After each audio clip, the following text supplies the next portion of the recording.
తాకట్టులో ఉన్న బంగారానికి తక్షణ విముక్తి. ఈ రోజు మార్కెట్ రేట్ క్యాష్ మీ చేతిలో. శివ గోల్డ్ కంపెనీ, మీ నమ్మకానికి మా హామీ.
బాబు, వయసులో చిన్నవాడివైనా పాండిత్యం ఉట్టిపడుతూ నువ్వు చెప్పే హరికథ వింటుంటే నాకెంతో ముచ్చటేసిందయ్యా. అదంతా మీ అభిమానం బామ్మగారు. మరేమో నా మనవరాలు నువ్వు దగాకోరివి మోసగాడివి అంటుందయ్యా. నిన్ను చూశాక నాకు నమ్మబుద్ధి కావటం లేదు. లేదు బామ్మగారు, మీ మనవరాలు చెప్పిందే నిజం. అసలు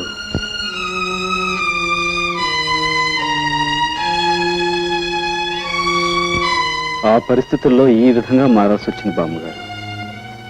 అంతే బాబు, కాలం అలా తరుముకొస్తుంటే నువ్వు మాత్రం ఏం చేస్తావు?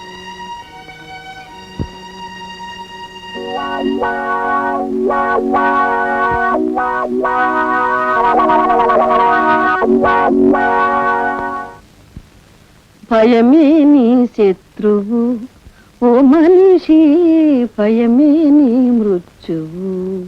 ఈ మాయగాడి వేషాలకు మోసాలకు అంతం లేకుండా పోతుంది. ఇంట్లో లేకుండా చూసి ఇతని గదంతా గాలించి గుట్టుమట్టులు బయట పెట్టాలి.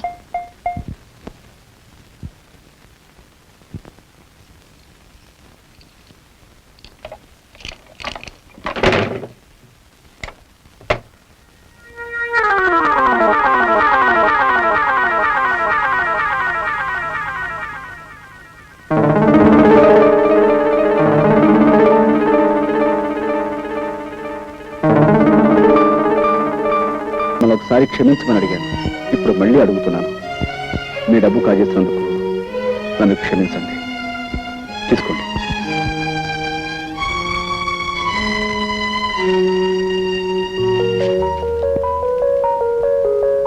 ఏమో పోలీసులకు ఫోన్ చేసినా మా డబ్బు మాకు రాత్రి పరిస్థితి తెలిసిపోయింది. కానీ మమ్మల్ని చూడగానే ఎవరి డబ్బు వాళ్ళ చేతిలో పెట్టమని నువ్వు నాకు ఇచ్చావంటే చాలా గొప్పవాడు పోయి, చాలా గొప్పవాడివి, అతి మంచివాడు పోయి నువ్వు. థ్యాంక్స్ అండి. Thank you sir. ఆగు, నువ్వు అనుకున్నట్టు అతను పచ్చి దొంగే అయితే ఎవరి దగ్గర ఎంతెంత కాజేశాడో లిస్టు రాసి తన గదిలో ఉంచుకునేవాడా?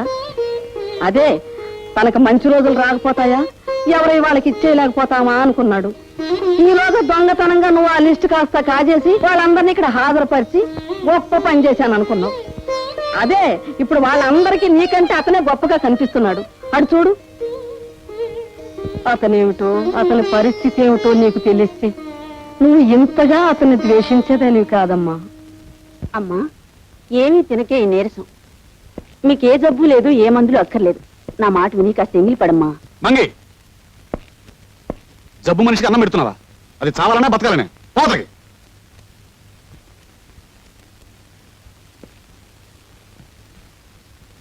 చూడు జానకి, డాక్టర్ నీకెన్నో మందులు ఇచ్చాడు. అయినా నీ నీరసం లాగానే ఉంది. నా ఆతృత అక్క ఇవాళ పెద్ద డాక్టర్ని కలిశాను. ఇదిగో ఆయన ఈ మందు ఇచ్చాడు, డ్రాప్స్. ఇవి కాఫీలో వేసుకుని తాగితే రేపు ఈ పాటికి లేచి నడుస్తామన్నాడు. అన్నట్టు నీకు కాఫీ అంటే ఇష్టం కదా, ఉండు కలుపుకొస్తాను. అందులో వేసి తాగుదు కానీ.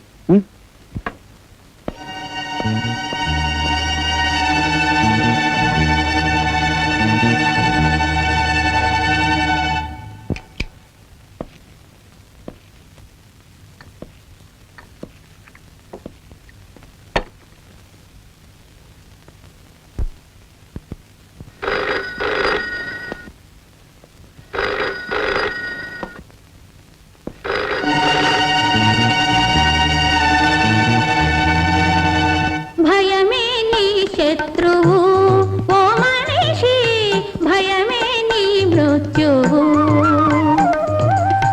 ఆపదలేవో పైబడు వేళ ఉండవలసినది గుండె ధైర్యము, ధైర్యమే ఐశ్వర్యము.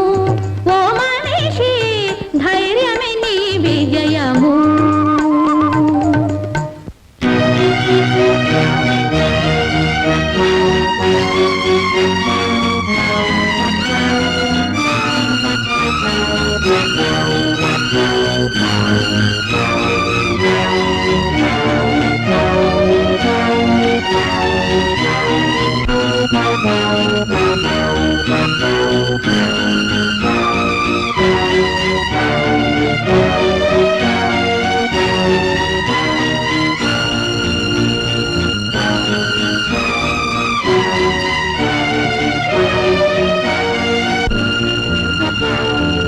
ఓకే, ఇప్పుడే వచ్చేస్తున్నాను.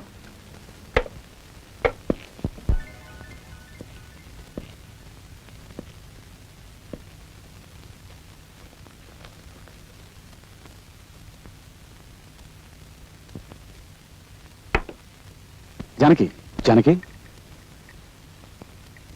రే కాఫీ తీసుకో.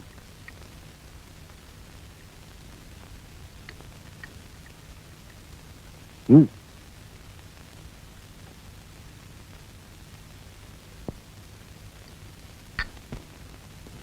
పడుకో, కాసేపట్లో బాగా నిద్రపడుతుంది.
జీవితంలో మిమ్మల్ని ఎప్పుడూ ఏది కోరలేదు.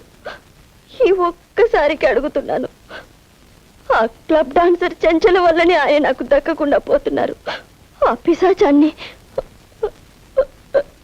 చచ్చిపోనివ్వండి నాన్న, దాన్ని చచ్చిపోనివ్వండి.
మీరు మూట కట్టి పారేస్తే మళ్ళీ ఎలా బ్రతికొచ్చానని ఆశ్చర్యపోతున్నారా?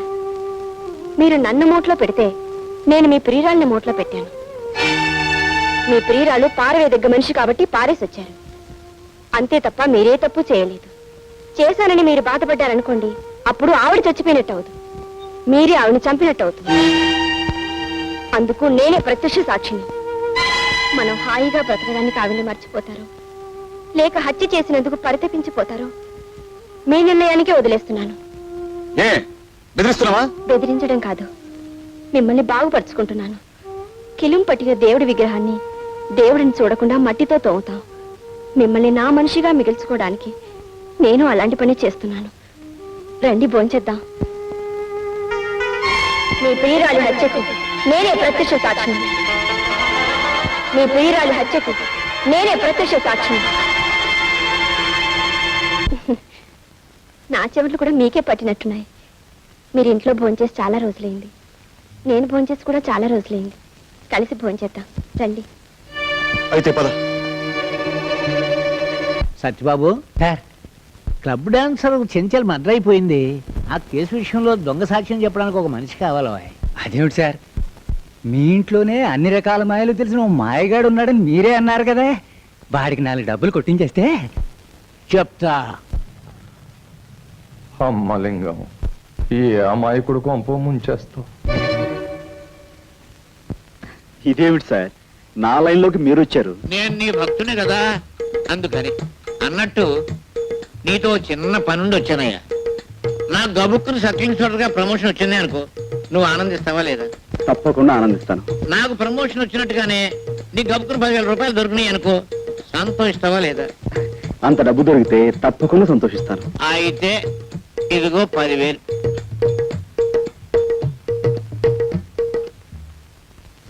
సరే సార్. అదే వద్దన్నాను. ఆ పెద్ద పని ఏం కాదు, చిన్న పని. ఒక కుని కేసులో నువ్వు అక్కర్లేదు, ఇంత సాధ్యం చెప్తే చాలు. సారీ అండి, నేను ఆ జీవితం నుంచి బయటపడ్డాను. ఇదిగో ఆ మాటే అనొద్దు అన్నాను. అయ్యో 64 కళ్ళు అరిచేతిలో పెట్టుకునేవాడివి నాయన. బాబు ఇదిగో నాయన నా బాబు కదా, బాబుగా నన్ను క్షమించండి, నా గొప్ప జీవితానికి దూరంగా బతకాలనుకుంటున్నాను. ప్లీజ్ వెళ్ళిపోండి. నువ్వు డబ్బు తిరస్కరిస్తున్నావు. ఒక చిన్న అబద్ధానికి 10,000 రూపాయలు ఇస్తున్నాను, అందులో నువ్వు సవరించడం చేత్తో ఇస్తున్నాడు. నీవు జీవితంలో ఈ డబ్బు కాదన్నావు అంటే చాలా అప్రయోజకుడు అయిపోతావు. బాగా ఆలోచించుకో. వస్తాను. నేను గుమ్మం దాటి వెళ్ళానంటే మళ్ళీ తిరిగి రాను. ఏమంటావు? మిమ్మల్ని గుమ్మం దాటి వెళ్ళిపోమంటాను. 30 రూపాయలు కొడుగా. ఎంత? 30 రూపాయలు శీఘ్రం కొడుగా. నేను దస్తే కొడవను. నువ్వు కొడవమన్నంతా కొడవడానికి నేనేం వెర్రివెధలా కనబడుతున్నానా? రైల్వే స్టేషన్ నుంచి చచ్చిన తహసీల్దార్ గారింటికి నీకు 30 రూపాయలు కొడవాలా? 3 రూపాయలు కుడుస్తాను. కుడుచుకుంటే కుడుచుకో, కుడకపోతే మానుకో. యో మీటర్ పారయ్యా. నేను దస్తే పారను. నువ్వు పారమన్నప్పుడల్లా పారడానికి నేనేం వెర్రివెధని అనుకున్నావా? బెజవాడి నుంచి ఇక్కడికి రైల్లో వస్తే ఆ పెట్టెలో నెత్తి మీద 4 పంకాలేశారు, కూర్చోడానికి దిమ్మ చెక్క లాంటి బల్లేశారు, కాలు మడుచుకోవడానికి శుభ్రమైన గది కట్టారు, బాతాగాన్ని కొట్టుకోవడానికి చుట్టూరా బోళ్ళంత మంది మనుషులు. మనం చదవాలనుకుంటే ఎదంటి వాడి చేతిలో పేపర్ ఉంది. ఇన్ని సౌకర్యాలు చేసి వాళ్ళు చేసిన ఛార్జీ ఎంత? అంతా కలిపి 25 లోపు. మరి నువ్వు నన్ను డొక్కులో పడేసి డబ్బాలో గులకరాయి ఆడించినట్టు ఆడించావు. పట్టుమని 10 మైళ్ళు తిరగలేదు, నీకు 30 రూపాయలు కొడవాలా? చెమ్ముతో కొట్టానంటే శాంతానికి సిద్ధమైపోతావు కదా అప్పీరుగా. నీకు దమ్మిడి ఇవ్వను. నీ దిక్కులో తోడు చెప్పుగా పాదలుమా. పల్లెటూరు వాడు కదా అని అతను మోసం చేస్తావా? మన ఊరు పరువు తీస్తున్నావు కదా, ఆయన అందిస్తే అని తీసుకుని మర్యాద వెళ్ళి అలా పెట్టు గడ్డి వేళ హప్పి. అయ్యో అయ్యో అయ్యో உங்களுக்கு ஒரு வணக்கம், உங்க அப்பாவுக்கு ஒரு வணக்கம். నోర్మై, నా అప్ప సంగతి నీకెందుకురా? దాని ఇష్టం, అది ఎవరితో లేచిపోయింది. చెంబుతో కొట్టానంటే శాంతానికి సిద్ధమైపోతావు కదా హప్పిని. ఏమనుకున్నావో? భలే వాడవాయా బాబు, భలే చావుగిరాకి తగిలింది పొద్దున్నే. నువ్వు వద్దు, నీ డబ్బులు వద్దు. వీడి సుత్తి కాదు బాబు, రంపం. చలు ఉప్పిరుగే కదా ఉప్పిరుగే.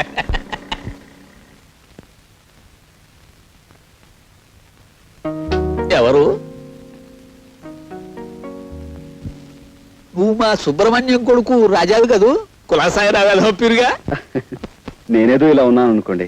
సరే, మా చెల్లి ఎలా ఉంది? ఎవరు? సావిత్రి గురించేనా అడుగుతున్నావు? దాన్ని ఆ ధర్మరాజు కొంపలో బారేసి నువ్వు పట్నం దక్కా వచ్చావు. అలా చేయమన్నది నేనే అనుకో వెధప్పి నువ్వుని. ఓ రోజున వాడికి ఏం దిమ్మదగులు పుట్టిందో ఒంటరిగా ఉన్న దాన్ని చూసి బలాత్కారం చేయబోయాడు. నేను కాదు, ఆ వెధప్పిరుగా. ఆ ధర్మరాజును కత్తికో కండగా నరికి ఆ పని చేయకపోయినా అంత పని చేసి ఓ అబ్బాయి నీ చెల్లెల్ని కాపాడాడు. ఎవరా అబ్బాయి? మన ఊరికి కొత్తగా వచ్చిన మాస్టర్ బాబు. అతన్ని నీ చెల్లెల్ని రక్షించడమే కాదు, పెళ్లి కూడా చేసుకున్నాడు. దాంతో అతగాడి మీద కక్ష కట్టి ఆ ధర్మరాజు అతని ఉద్యోగాన్ని పీకించేశాడు. దాంతో వాళ్ళ పరిస్థితి మరీ దుర్భరంగా తయారైంది బాబు. ఒక్క మాటలో చెప్పాలంటే మునుపు మీరు అనుభవించిన దరిద్రం అంతా ఇప్పుడు వాళ్ళు అనుభవిస్తున్నారు. బాబు, నిన్ను చూస్తుంటే 4 రాళ్లు సంపాదించి ఆర్థికంగా బాగానే ఉన్నట్టు కనిపిస్తున్నావు. నీ తోడబుట్టింది కష్టాల్లో ఉన్నది, దాన్ని ఆదుకోవాల్సిన కనీస ధర్మం నీది. పెద్దవాడిని నా మాట విను.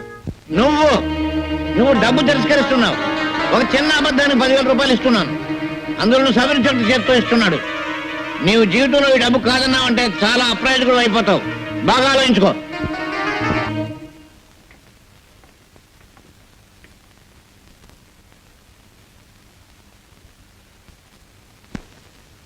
రాజా, రాజా,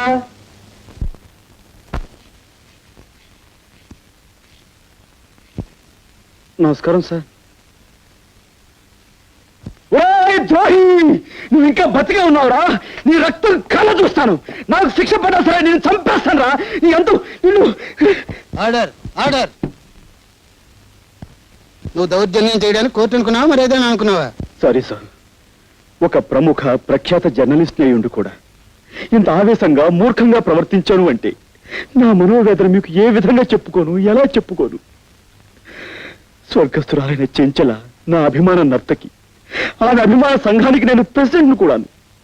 నా కళ్ళ ముందే ఇంత ఘోరం చేసిన ఈ దుర్మార్గుడు మళ్ళీ నాకు అడ్డపడేసరికి ఆవేశాన్ని అణుచుకోలేకపోయాను. ఇలాంటి దుర్మార్గుడిని క్షమించండి సార్.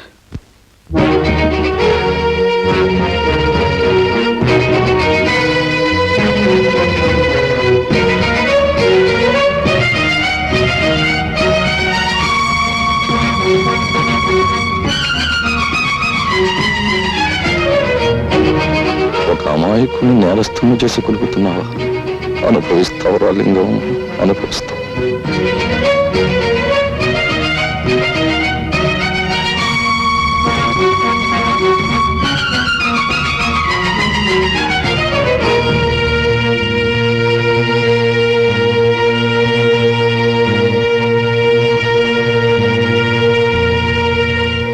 ప్రాసిక్యూషన్ వారు చేసిన నిరూపణలను బట్టి మావిళ్లపల్లి రామారావు అనబడే ఈ ముద్దాయి స్థానిక క్లబ్ డాన్సర్ కుమారి చంచల్ను హత్య చేశాడని కోర్టు వారు విశ్వసించడం వల్ల ముద్దాయికి ఐపీసీ 302 సెక్షన్ ప్రకారం 7 సంవత్సరాల కఠిన కారాగార శిక్ష విధించడమైనది.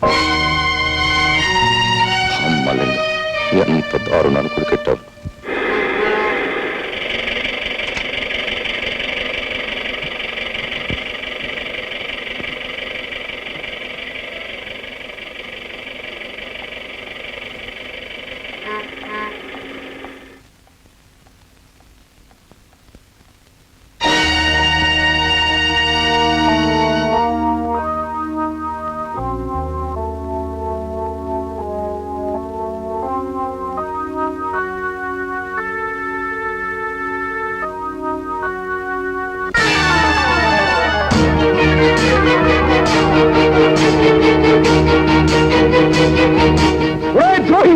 నువ్వు ఇక్కడున్నావా? నేను చంపేస్తాను, నీ రక్తం కలగుస్తాను, నాకు ఉరి శిక్ష పడ సరే నేను చంపేస్తాను రా. అన్యాయం, హత్య చేయలేదు, హత్య చేయలేదు. రాజా,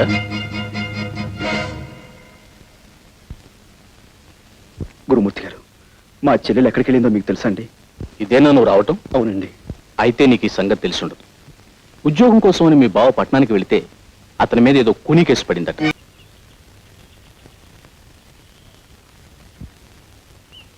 చూడండి, మీ గురించి ఇప్పటివరకు ఎన్నెన్నో కళ్ళు కన్నాను, కానీ మిమ్మల్ని చూస్తే వేరే లోకంలో ఉన్నట్టు కనిపిస్తున్నారు.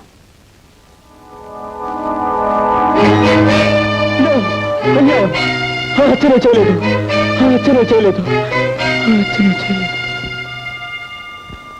ఎలాగైనా సరే నేను అతన్ని విడిపించాలి. ఓహో, చూడండి, ఈ పోలీస్ కాలనీలో మీ హరికథలు విన్నవారంతా మీ భక్తురాళ్ళు. మీకు ఎవరు సహాయం కావాలన్నా మేమందరం. వాళ్ళెవరి సహాయం నాకు అక్కర్లేదు, నాకు నీ సహాయం కావాలి.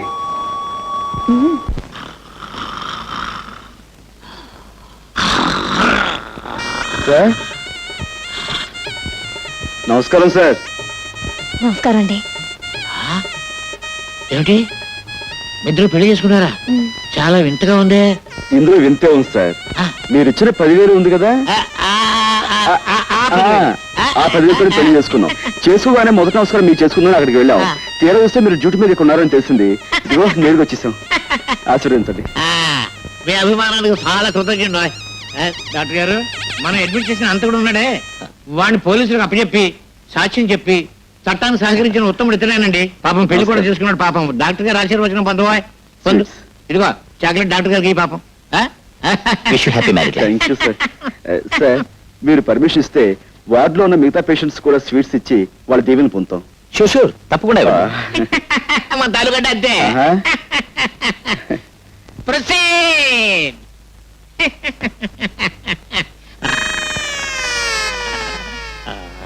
దీవించండి. వదినా, నర్సు వదినా, థ్యాంక్ యూ. డాక్టర్ బాబు గారు, డాక్టర్ బాబు గారు, థ్యాంక్ యూ సార్. నర్సం వదినా, నర్సం వదినా, స్వీట్ గా ఉన్నారు. Thank you. తీసుకోండి అన్నయ్య గారు. పోలీసు బాబు గారు, మీరు కూడా. Thank you. లోపల పేషెంట్ బాబు స్వీట్. పోలీసులు బాగాలే, పేషెంట్లు బాగాలే. వెళ్ళమ్మా, వెళ్ళు వెళ్ళు వెళ్ళు. థ్యాంక్ యూ బాబా. నమస్కారం అండి. నాకు కొత్తగా పెళ్ళయింది. ఈ హాస్పిటల్లో ఉన్న పేషెంట్స్ అందరికీ చాక్లెట్స్ ఇస్తున్నాను, కనుక మీరు కూడా తీసుకోండి. జాగ్రత్తగా విప్పి చూస్తేనండి. నేను వస్తాను. రాత్రి 10 గంటలకు నేను తప్పించేందుకు వస్తున్నాను, సిద్ధంగా ఉండు.